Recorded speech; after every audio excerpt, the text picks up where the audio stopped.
how vertical it will be. We'll see. It's one of those things where I don't know. After 10 minutes, it's not worth messing with it. Welcome to the joys of public access, whatever the hell this is. Hi, hello. My name is Wah.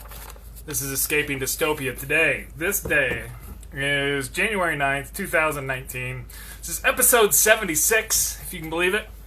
The Trump Tantrum 2019 continues. The U.S. government has, in fact, shut the hell down. You can invite people. If anybody wants to come on camera, I guess you can join me somehow. So as we do here, we're going to run through our normal news with our straight stuff, and then talk about it with a little bit more pizzazz, if you will. It's been quite the week, I think, for political news and whatnot, for the way the U.S. is evolving. The president's heading down to the border, I guess, tomorrow to distract people, I guess, and tell a bunch more lies. So, sorry, I was supposed to say that for the opinion point. Running through some of the real news for the week. In SpaceShip Earth news, it turns out this last year was a big year for increases of carbon emissions. Rose 3.5% last year. This is after declining for the last 3 years prior to that. So this increase is one of the largest we've seen this century. We'll talk a little bit more about some of that in our second round. The dynamics of the shutdown. Yeah, we'll go. I'll definitely pass it along. Thank you, Esther. They're doing all good. We had just some quick personal fun note. Mags actually called us out over like last couple days. She said, "No, you can't talk about Trump. We're going to have a good time." So they're doing good, and we're hanging with it. Chris is yeah, this is pretty emotionally trying to see this kind of stuff go on, right? When you have this kind of vilification, and I'm just kind of getting the periphery of it because this is people I love, but yeah, I'm not a big fan of this turn that's happening. Anyway, so the dynamics of the shutdown, we'll talk about that a little bit. The president, of course, came out originally and owned it and said this is my shutdown, and I'll gladly take the mantle. That has been changed in various points, but we'll talk a little bit more about the dynamics of who's got some of the power and who's trying to get what done on that. Rosenstein is going to leave the Department of Justice. He's the guy, of course, overseeing the Mueller investigation. But apparently I saw that today and I posted about it, but from what I understand, he's not going to leave or it's essentially going to be, the report's going to be out before he leaves. And that he would probably not leave unless it was published. So we'll see if I don't know that that's necessarily a part of him leaving, but apparently this was part of his own personal schedule to spend a couple years there. So we'll see if anything more comes of that. The President of the United States has a tiger by the tail, is the metaphor that I'm using to talk about this a little bit. I'm going to talk about how this conceptual wall has turned into this kind of metaphor and why he's kind of stuck and the dynamics of that. It's really dangerous for the country because of the tail and the tigers. There's a couple of them. We'll talk about that a little bit more. But the wall and the president and the dynamics of what he can and can't do is really what's driving this whole situation. I do have a question for Sarah Sanders. If I was a press person and she called on me, says, "We know now that the Trump campaign was actively colluding with Russia during the campaign by providing polling data. Did the president know this was happening at the time? And if not, when did he find out?"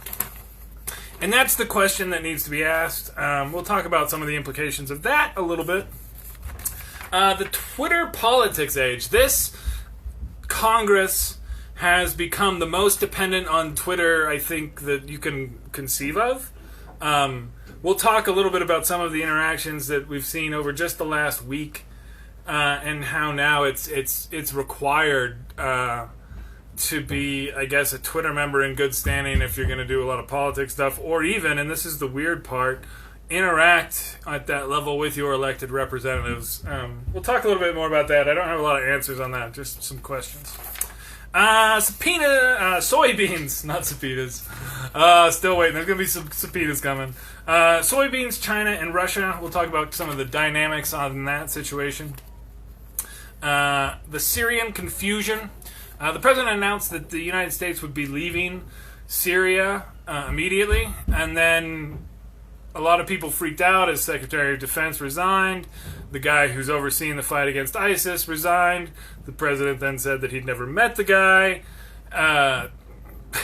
Anyway, there were some comments by Turkish Prime Minister, by their Foreign Secretary, some violent promises, then some freaking out, some more conversations. We'll talk about the confusion. Nobody knows what the hell's going on there.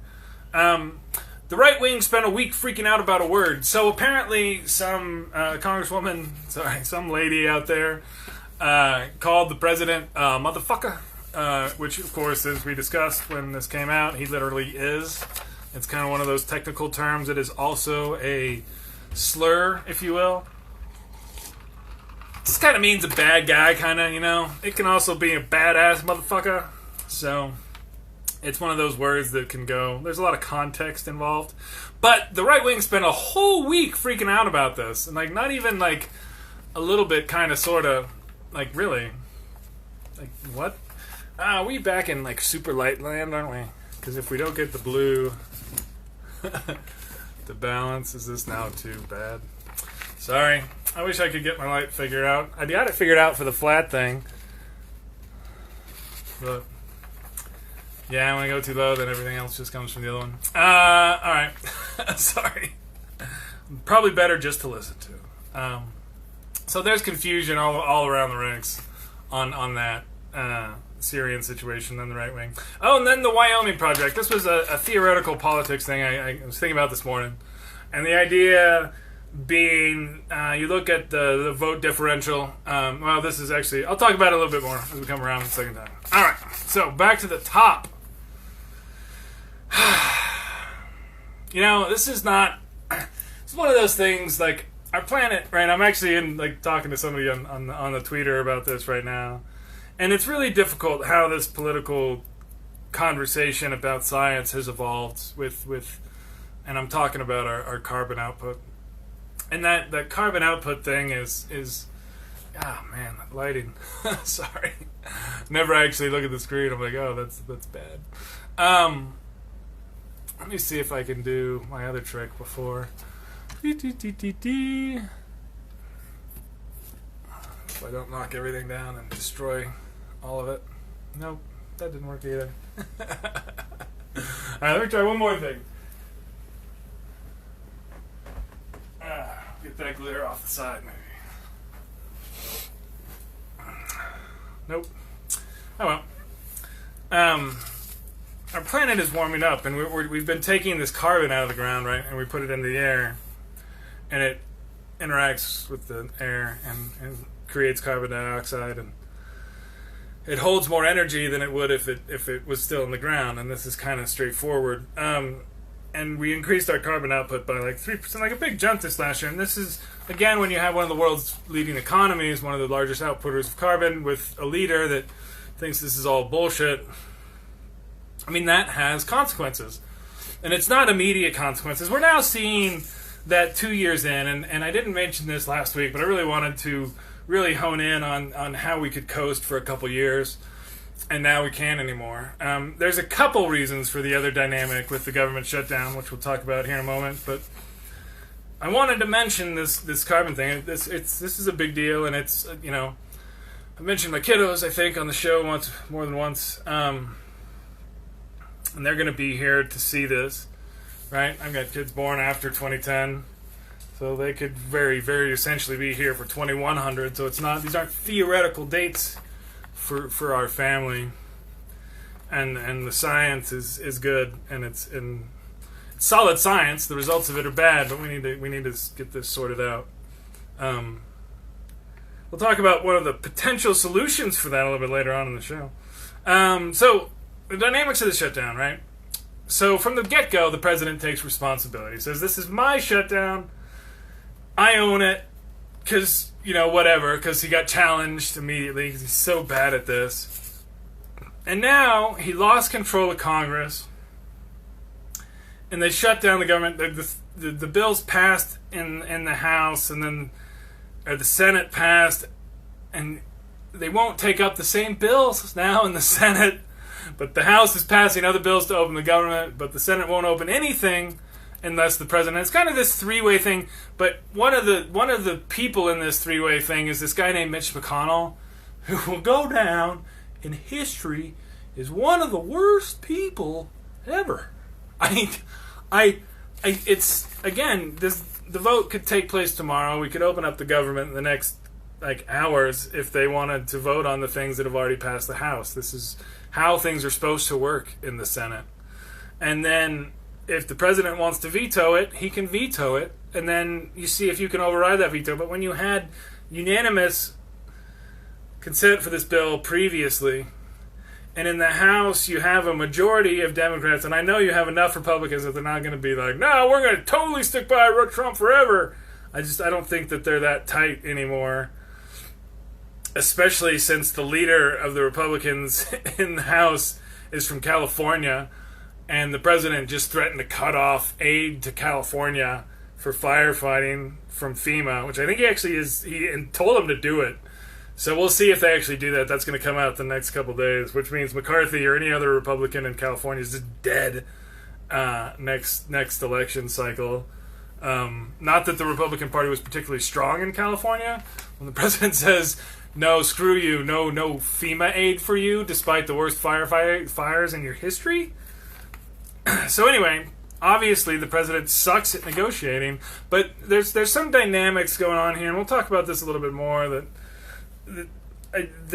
make it a little bit more sense, right? I don't think he wants to win, from what we can tell. By the way, he's sending out these campaign emails, and I'm on the thing because I responded to something a while back, so I got some tickets to a rally, and of course it didn't go. Left them at will call. I've done that a few times, but anyway, I'm on the email address, so they just added my email, so I see all this stuff. So he comes out, he's like, oh, totally want to work with you, and then he sends out a fundraising email about how the Democrats hate America and want these immigrants to come in and kill you and your whole family, all of it, your entire family. So there's just this two sides going on. And the negotiating style of just walking in saying, this is what I want, give it to me, or else. And then, well, what do you have to offer? Nothing. Give it to me. I want it. No, you can't have it? No, this is no fair. And then he leaves. I mean, that's just doesn't make any sense. There's no... And even this, false concession here of, oh, not a concrete wall. It's not a concrete wall anymore. It's a steel slat wall. It doesn't make any sense. Anyway, get a little disfocused on that one. We're going to see this weekend, this is going to be officially the longest shutdown post-Civil War history. And it doesn't look like it's going to end very, very soon, because there's a dynamic here that's bad, and that is that the guy who's running the U.S. government and has a big part in this is also apparently beholden to at least one foreign leader, if not multiple. And they don't mind seeing the U.S. government shut down at all for a long time. Very little motivation to get us running again on the part of the people who might very well have some information about our president that is criminal. So yeah, we're going to talk about that. Rod Rosenstein leaving the DOJ, but not until after, hopefully. I don't say hopefully. This is the scuttlebutt that I was seeing today, until after the Mueller report comes out. So the tiger by the tail metaphor, if you haven't ever heard of this, this is kind of the idea of, right, you have something dangerous, but you have it under control, but the second you lose that little control you do have, the tiger who you had by the tail will instead turn around and eat you. That tiger is right now the GOP, and having them by the tail, right, is just being in control, is kind of riding them and trying to guide them a certain way, and they're trying to buck a little bit, and he's really just trying to hold on, and this wall has become that thing, and he's got to get the wall. If he lets go of the wall, the tiger's going to eat him, because the base of the Republicans is really all he's got left from that. And it's been whittled down, and people saying, oh, he's so Teflon and all that. Nah, it's been packing it. So there's some question on if that is... To me, I think it's somewhat intentional with the idea of having this base of Republicans so dedicated to Trump personally that it inoculates, it basically saves him from the Republican Party turning on him nationally. And so by, kind of getting rid of anybody who's the rhinos, right, then you have people who are definitely all the time party over country people. And they will stand by him regardless of anything that comes out. But this wall, there was a good thing about it. It was a mnemonic device. They'd actually use this to try and get him to remember to talk about immigration because he's so scatterbrained. And they knew that was a good topic, so they had this thing, this rallying cry, which is where the wall came from.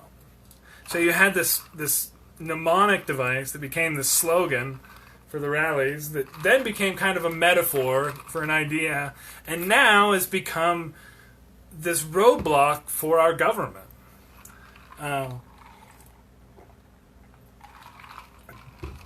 The ridiculousness of it all is one of the motivating factors for me doing this stuff, because I just want to, long time down the road, be like, oh yeah, that happened, what was it like? And I'll be like, oh yeah, I thought that was crazy. So hopefully we can get back to some normal where this does seem crazy. There is, of course, the danger that these are the calm Trump years, and that we don't have a functioning government again until we have another election. I mean, certainly a possibility at this point.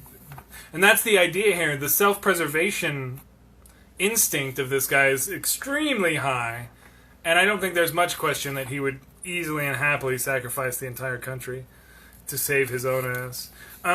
There was a statement to Congress, and I think he does want the wall. It's the kind of the patrician overarming thing. He sent a statement to Congress that actually had this. It's on the whitehouse.gov website today. Walls work. That's why rich, powerful, and successful people build them around their homes. All Americans deserve the same protection.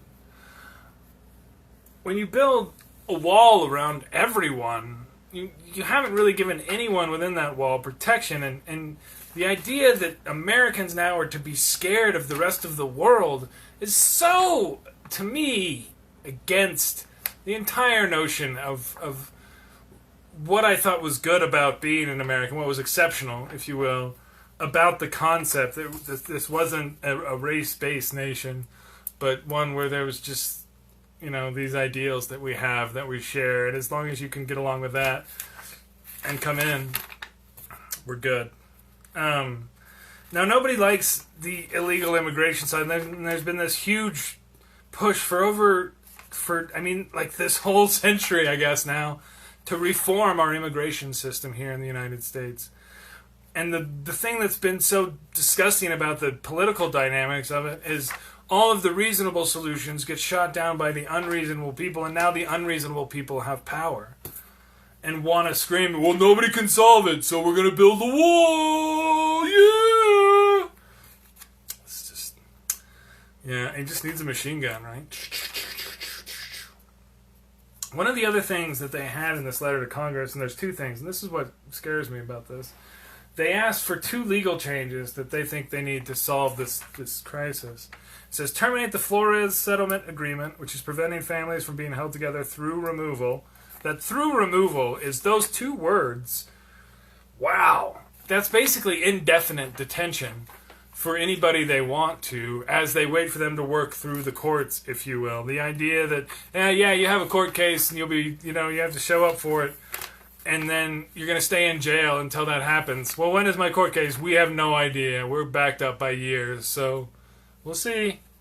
And that they could do that with families. And then the other part is amend the Trafficking Victims Protection Reauthorization Act to allow for the safe and humane return of illegally smuggled minors back to their families in their home countries. Again, the idea that you can just say every child is here, well, these parents, they broke the law coming here, therefore these kids are being held by criminals, therefore these children are not legally held, therefore they're unaccompanied, therefore we can send them back. Does anybody know who they are? No, we'll just send them back and you guys can pick them up. Thanks.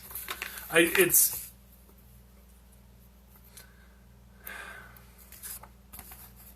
difficult to really put into words exactly that. So we saw this week from the unredacted Manafort legal filings. Thank you.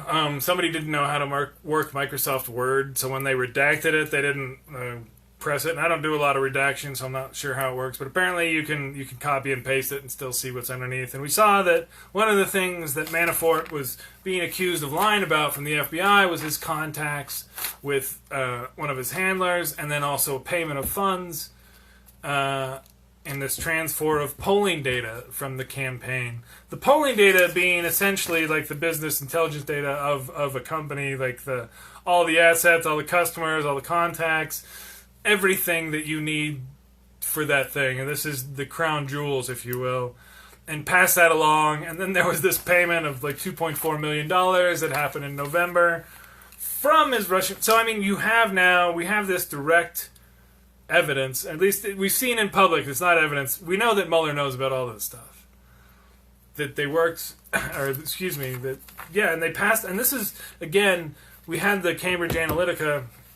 And we know, all this online targeting from all these trolls and this weird, eerie ability of them to hone in on the areas of the election that most needed help from the Trump campaign, which is exactly the kind of information you'd get from the polling data that we now know that was provided.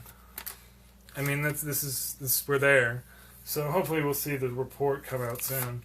The Twitter politics age, I can't say that I'm a big fan of this. I'm so happy in the one sense that Twitter doubled their character limit.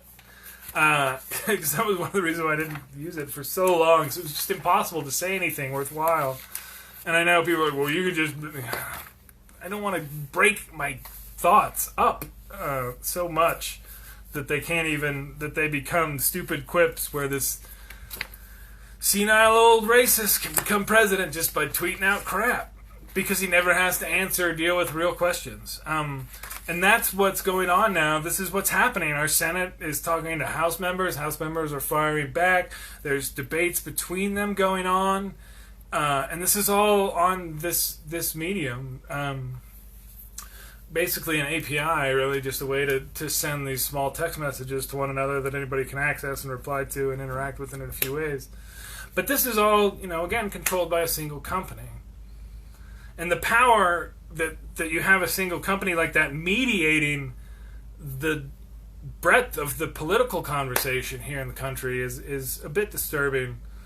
And to think that how they can then regulate their own medium becomes questionable. I mean, because of the pressures involved if you regulate us, we block you. What's the challenge to that? How does that get resolved? It's interesting. It'll be interesting to see. But I would like to see, of course, as I've said, more regulation of the tweeter and some more standards for what social media has to do and become. But at the same time, the open innovation has allowed stuff like this, but again, I can't even turn my phone sideways, so.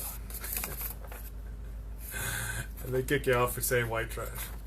Oh no! Soybeans, China, and Russia. So in November 2018, there was not a single soybean from the United States that was sold to the largest consumer of soybeans in the world, China. We used to be billions of dollars of years. We sold lots and lots of beans to China. Not a single bean was sold in November.